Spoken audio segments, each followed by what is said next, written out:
Yo, what's up mga kamaster? Ako naman po ito si Boy Portea and welcome na naman sa ating channel kung saan ay nag-uusap-usap tayo ng mga hiwagat na nagaganap sa ating mundong ginagalawan.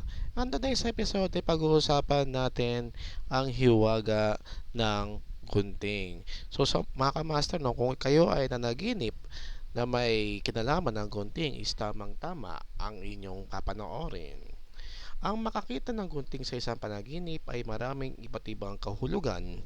Depende sa uri nito, tulad ng interpretasyon sa isang panaginip tungkol sa bukas na gunting ay nagbabala sa manonood ng maraming negatibong damdamin tulad ng pagkabigo. Mga kamaster, no, ito ay hindi magandang panaginip dahil nabanggit po natin dito ay ang pagkabigo. So maaaring ito ay maaaring paghandaan natin sa mga susunod pang mga araw o susunod pang mga kinabukasan, 'di ba? Pakiramdaman ang kawalan ng pag-asa at pagkawala ng pagnanasa. So yun ang ibig sabihin ng makakita ng gunting. Kung ang isang businessman, 'di ba?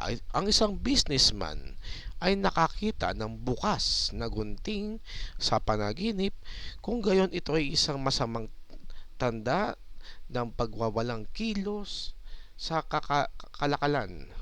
So ibig sabihin na ano no, nalulugi po siya.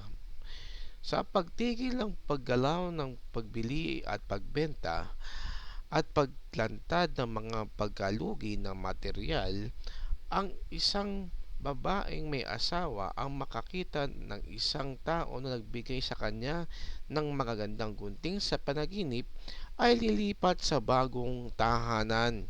Nako no, ito rin po ay isang uri din ng pagtataksil dahil kung ang isang babae na may asawa ay napaginipan ng isang gunting ay maaaring siya daw ay pumunta sa ibang tahanan o sumama sa ibang lalaki.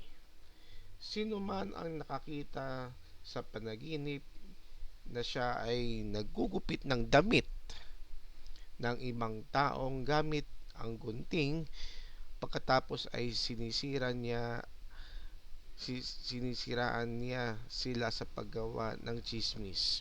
So mga kamaster, no, ang isa din na ibig sabihin ng gunting sa panaginip ay kung ikaw mismo ay naggugunting, yan naggugunting ka sa panaginip, tapos biglang yung damit na yon ay ginugunting mo sa ibang tao, malamang ay meron kang sinisirang ibang tao.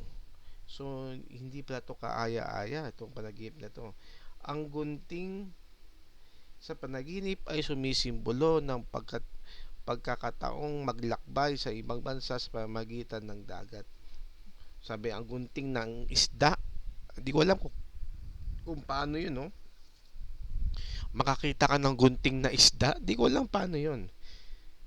Pero yun daw ay isang pagkakataon para ikaw ay makapaglakbay sa ibang bansa. Okay? So yun mga master, no? Ang ibig sabihin ng gunting sa panaginip. At kayo kay kami katanungan at question is mag-comment lang kayo sa baba at atin niya pag-uusapan. So by the way, ako na si Bart Portaya and see you sa mga susunod pang mga kwentuhan. Bye-bye!